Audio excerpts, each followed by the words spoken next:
அம்புலிமாமா மகாபாரதம் 31ஆம் பகுதி. சௌகந்திகா புஷ்பாபஹரணம். அனுமன் வாழை தோப்பிற்கு நடுவே படுத்துக் கொண்டிருந்தார். சிவந்த முகமும் பச்சை நிற கண்களும் தங்கம் போன்ற உடலும் பெரிய தோள்களும் கொண்டு வழிக்கு குறுக்கே படுத்திருந்த அனுமனை பார்த்து வீமன் சிறிதும் பயப்படாமல் அருகே வந்து சிம்மநாதம் செய்தான். அனுமன் கண்டிருந்த வீமனை பார்த்து மெதுவாகச் சிரித்து, மகனே, நான் முதியவன், நோயுற்றவன். நிம்மதியாக உறங்கிக் கொண்டிருந்த என்னை ஏன் எழுப்பினாய்? என்னைப் போன்ற உயிரினங்களின் மீது உன்னை போன்ற ஞானி கருணை காட்டலாமே. உனக்கு பெரியவர்களை மதிக்கக்கூட தெரியவில்லை போலிருக்கிறது. முதலில் இங்கெல்லாம் தனியாக ஏன் வந்தாய்? முன்னே உள்ள இடம் தேவர்கள் சஞ்சரிப்பது. அங்கு மனிதர்கள் செல்லக்கூடாது. என் பேச்சைக் கேட்டு திரும்பிச் செல் என்றார். நான் ஒரு சத்திரியன், குரு வம்சத்தைச் சேர்ந்தவன். என் பெயர் பீமசேனன். நீ யார்? இங்கு ஏன் இருக்கிறாய்? உனக்கு இந்த வானர உருவம் எப்படி வந்தது? எனக்கு வழிவிடு என்றான் வீமன். நான் ஒரு வானரன், வழியை விட்டு விலக மாட்டேன். அத்துமீறாமல் மரியாதையாக திரும்பிச் சென்றுவிடு என்றார் அனுமன். வழியை விட்டு விலகாவிட்டால் அத்துமீறுவது மட்டுமல்ல, உனக்கு ஆபத்தையே விளைவிப்பேன் என்றான் வீமன்.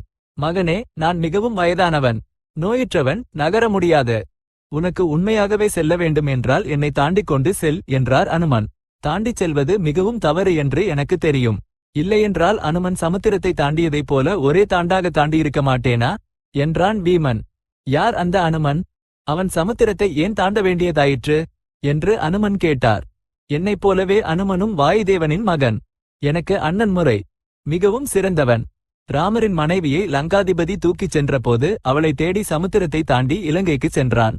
நானும் அந்த அனுமனுக்குச் சளைக்காத பலபராக்கிரமங்களும் சக்தியும் கொண்டவன். நன்மையாக எனக்கு வழிவிடு, இல்லையென்றால் அடிபடுவாய் என்றான் வீமன். வீமனின் கர்வத்தை புரிந்து கொண்ட அனுமன் சிரிப்பை அடக்கிக் கொண்டு, மகனே, என்னை ஏன் துன்புறுத்துகிறாய்? என் வாளை பக்கத்தில் நகர்த்திவிட்டு உன் வழியில் நீ செல் என்றார். வீமன் அலட்சியமாக இடது கையால் அனுமனின் வாளை பிடித்து தூக்கப் போனான். ஆனால் அது நகரவில்லை. மிகுந்த ஆச்சரியத்துடன் அவன் அனுமனின் வாளை இரு கைகளாலும் பிடித்து தன்னிடமுள்ள பலம் முழுவதையும் பயன்படுத்தியும் அந்த வாளை அசைக்க முடியவில்லை. வீமனுக்கு பெரும் அவமானமாக போயிற்று. அவன் இரு கைகளையும் கூப்பி, மகாத்மாவே, என் தற்புகழ்ச்சிகளை மன்னியுங்கள்.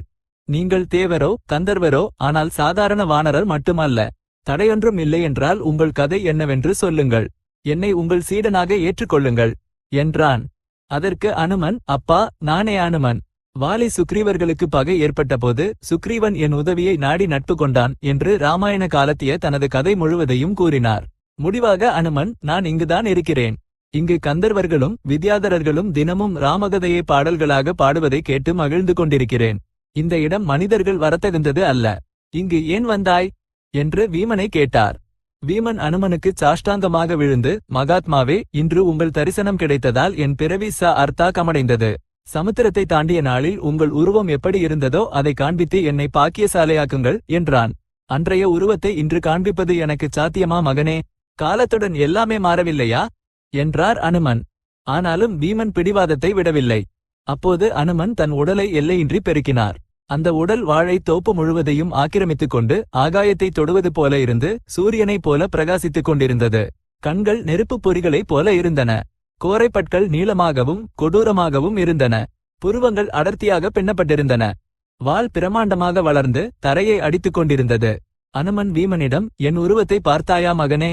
அவசியமான போது என் உடலை இன்னும் பெருக்க முடியும். எதிரிகளின் முன்னே இன்னும் பயங்கரமாக இருப்பேன். நீ அந்த உருவத்தை பார்க்க முடியாது என்றார். வீமன், மகாத்மாவே, இதையே பார்க்க முடியாமல் இருக்கிறேன். கண்களை இருள் சூழ்கிறது. இந்த உருவத்தை உபசம்ஹாரம் செய்யுங்கள் என்று கெஞ்சினான். அனுமன் தனது வழக்கமான உருவத்தை தரித்து வீமனை கட்டியணைத்து, மகனே, இது சௌகந்திகா வனத்திற்கான வழி. முன்னே செல். உனக்கு சுபம் உண்டாகட்டும். உனக்கு துன்பம் ஏற்படும் போது என்னை நினைத்துக்கொள். துணிந்து சௌகந்திகா மலர்களை பறிக்கிறாய். தேவர்களுடன் சச்சரவு வரும் என்று கூறி மறைந்தார். இரட்டிப்பான உற்சாகத்துடன் வீமன் முன்னேறிச் சென்று மலைகளுக்கு நடுவே பாயும் ஒரு நதிக்கரையில் சௌகந்திகா வனத்தை கண்டான். வைடூரியங்களை போன்ற தண்டுகளைக் கொண்ட பலவிதமான சௌகந்திகா மலர்கள் நறுமணம் வீசி மிகவும் அழகாக இருந்தன. திரௌபதியின் ஆசையை நிறைவேற்ற வீமன் அந்த மலர்களை பறிக்கப் போகையில் பயங்கரமான உருவங்களைக் கொண்ட அரக்கர்களைப் போன்ற காவலாளிகள் ஆயுதங்களை ஏந்தி வீமனிடம் வந்து, ஐயா, நீங்கள் யார்? ஆயுதங்களை ஏந்தி இங்கு ஏன் வந்தீர்கள் என்று கேட்டார்கள். நான் குரு வம்சத்தைச் சேர்ந்தவன், பாண்டுராஜனின் மகன், தர்மராஜனின் தம்பி. இந்த சௌகந்திகா மலர்களுக்காக வந்தேன் என்றான் வீமன். இது குபேரனின் வனம். இங்கு மனிதர்கள் வரக்கூடாது. குபேரனின் அனுமதியை பெற்று வேண்டிய அளவு மலர்களை பறித்துச் செல் என்றார்கள் அரக்கர்கள். குபேரன் எங்கு இருக்கிறானோ ஒருவேளை இருந்தாலும் 4 மலர்களுக்காக நான் அவனிடம் வந்து கேட்க வேண்டுமா? நான் ஒரு சத்திரியன். வேண்டியதை பலத்தால் சாதிப்பது என் தர்மம். இது ஒன்றும் குபேரனின் கொல்லைப்புறம் அல்ல. இது இறைவன் படைத்த இடம். இங்கு ஒருவரிடம் ஏன் அனுமதி பெற வேண்டும் என்று வீமன் அரக்கர்கள் வேண்டாம் என்று சொல்லியும் கேட்காமல் சௌகந்திகா மலர்கள் உள்ள குளத்தில் இறங்கினான். அதை பார்த்து அரக்கர்கள் வீமன் மீது பாய்ந்தார்கள். வீமன் தனது கதையை வேகமாகச் சுழறி சில அரக்கர்களை அடித்துக் கொன்றான். அவர்களில் சிலர் சென்று குபேரனிடம் நடந்ததை கூறினார்கள். வீமனை மலர்களை பறிக்க விடுங்கள். எனக்கு ஆட்சேபனை இல்லை. நீங்கள் அவனுக்கு குறுக்கே செல்லாதீர்கள் என்று அவர்களிடம் கூறினார் குபேரன். அந்த அரக்கர்கள் திரும்பி வந்து பார்த்தபோது வீமன் நிறைய சௌகந்திகா மலர்களை பறித்துக் கொண்டிருப்பதை கண்டார்கள். இதற்கிடையில் தர்மராஜன் தாங்கள் இருக்கும் இடத்தில் வீமனை காணாததால் வீமன் எங்கு சென்றான்? நீ எங்குமாவது அனுப்பினாயா என்ன என்று திரௌபதியை கேட்டார். வீமன் சௌகந்திகா மலர்களை கொண்டு வருவதாக வடகிழக்கு நோக்கி புறப்பட்டுச் சென்றதாக திரௌபதி கூறினாள். அப்போது கடோத்கஜன் தனது பரிவாரங்களுடன் வந்து பாண்டவர்களை வீமன் இருந்த இடத்திற்கு கொண்டு சேர்த்தான். வீமன் திரௌபதியிடம் சௌகந்திகா மலர்களை கொடுத்தான். பாண்டவர்கள் குபேரனின் அனுமதியை பெற்று அர்ஜுனனுக்காக காத்தபடி கந்தமாதன பர்வதத்தின் மீது அந்த இரவில் தங்கிவிட்டார்கள். மறுநாள் அவர்கள் அனைவரையும் மீண்டும் நாராயணாசிரமத்தில் சேர்த்துவிட்டு கடோத்கஜன் தனது பரிவாரங்களுடன் விடைபெற்றுச் சென்றான். இப்படி இருக்கையில் ஒருநாள் ஜடாசுரன் என்ற அரக்கன் திரௌபதியை தூக்கிச் செல்ல வேண்டும் என்ற துர்புத்தியுடன் பிராமண வேடமிட்டு தர்மராஜனிடம் வந்து தான் பரசுராமரின் சீடன் என்றும் அனைத்து சாஸ்திரங்களையும் அஸ்திர வித்தைகளையும் கற்றவன் என்றும் கூறினான். தர்மராஜன் அந்த வார்த்தைகளை நம்பி அந்த அரக்கனை தன்னுடன் இருக்க அனுமதித்தார். ஒருநாள் வீமன் வேட்டைக்கு சென்றான். ரோமசர், தௌமியர் மற்றும் பிற முனிவர்கள் காலை கடன்களை முடிப்பதற்காக ஆசிரமத்திலிருந்து வெகு தூரம் சென்றார்கள். அந்த சமயத்தில் ஜடாசுரன் பாண்டவர்களின் ஆயுதங்கள் அனைத்தையும் திருடி 3 பாண்டவர்களையும் திரௌபதியையும் தூக்கிக் கொண்டு ஓடத் தொடங்கினான். சகாதேவன் மட்டும் எப்படியோ அவனது தோளிலிருந்து நழுவி அவன் திருடிய ஆயுதங்களிலிருந்து ஒரு வாளை உருவிக்கொண்டு வீமனின் பெயரை கூறி சத்தமாக கத்திக்கொண்டு அரக்கனை பின்தொடர்ந்தான். தர்மராஜன் அவனிடம், அடே துர்மார்க்கனே, ஏன் இப்படி அதர்மம் செய்கிறாய்? தைரியம் இருந்தால் எங்கள் ஆயுதங்களை எங்களிடமே கொடுத்து எங்களுடன் போர் செய். உனக்கு நாங்கள் என்ன தீங்கு செய்தோம்? மேலும் உன்னை எங்கள் விருந்தினனாக வைத்துக் கொண்டோம் என்று தர்ம பேச்சுகளை தொடங்கினார். அதை பார்த்து சகாதேவன், இவனிடம் என்ன பேச்சு? முடிந்தால் இவனை கொல்ல வேண்டும், அல்லது இவன் கையில் சாக வேண்டும், வேறு வழியில்லை என்று கூறி அரக்கனின் மீது பாய்ந்தான். அதற்குள்ளாக வீமன் அந்த சமயத்தில் அங்கு வந்து சேர்ந்தான். ஜடாசுரன் தர்மராஜனையும் நகுலனையும் திரௌபதியையும் கீழே இறக்கிவிட்டு வீமனுடன் மோதினான். ஜடாசுரன் பலவீனமடையும் வரை வீமன் அவனுடன் மல்யுத்தம் செய்து முடிவாக அவனை மேலே தூக்கி தரையில் அறைந்து கொன்றான். அனைவரும் ஆசிரமத்திற்கு திரும்பி வந்தார்கள். அர்ஜுனன் இன்னும் வரவில்லை. அவன் சென்று 5 ஆண்டுகள் ஆகிவிட்டன.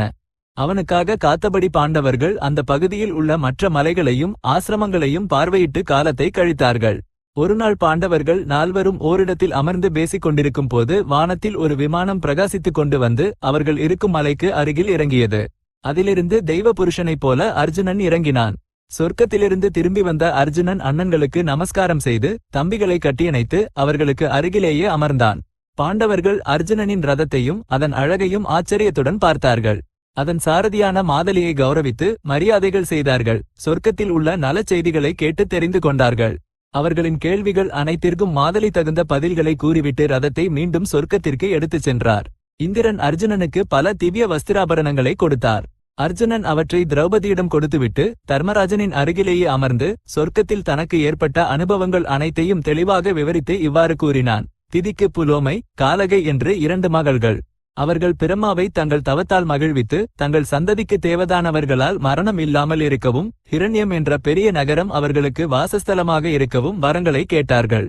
அந்த காரணத்தால் பௌலோமர்களும் காலகேயர்களும் அந்த நகரத்தில் இருந்து கொண்டு தேவர்களை லட்சியம் செய்யாமல் வாழ்ந்து வந்தார்கள். நான் அந்த அரக்கர்களை வென்ற பின்னர் அவர்களின் நகரத்திற்குள் நுழைந்தேன். ரதம் செல்வது மிகவும் கடினமாக இருந்தது. வழிக்கு குறுக்கே அரக்கர்களின் சடலங்கள் குவியல்களாக கிடந்தன. நகரம் முழுவதும் அரக்கி பெண்களின் அழுகுரல் ஒலித்தது. ரதத்தின் சத்தத்தை கேட்டு அந்த பெண்கள் வீடுகளுக்குள் நுழைந்து ஒளிந்து கொண்டார்கள். அந்த நகரம் முதலில் கட்டப்பட்டபோது தேவர்களின் வசத்தில்தான் இருந்தது என்றும் இந்திரன் அங்கு இருந்தான் என்றும் பிரம்மாவின் வரத்தின் மூலமாக அரக்கர்கள் தேவர்களை விரட்டிவிட்டு அந்த நகரத்தை ஆக்கிரமித்துக் கொண்டார்கள் என்றும் மாதலி எனக்கு கூறினார்.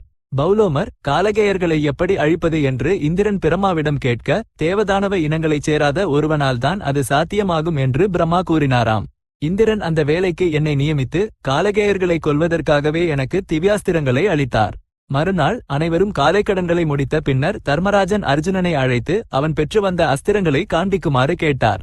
அர்ஜுனன் சுத்தமாகி தேவதத்தம் என்ற தனது சங்கை தொடங்கி தன்னிடம் உள்ள திவ்யாஸ்திரங்கள் அனைத்தையும் காண்பிக்கத் தொடங்கினான். அந்த சமயத்தில் நாரதர் வந்து அர்ஜுனனிடம், ஓ அர்ஜுனா, இந்த அஸ்திரங்களை தகுந்த காரணம் இல்லாமல் ஒருபோதும் பிரயோகிக்காதே. அதனால் பெரும் ஆபத்து நேரிடும். போரில் இவற்றை நீ பிரயோகிக்கும் போது நான் வந்து பார்க்கிறேன் என்று கூறிச் சென்றுவிட்டார்.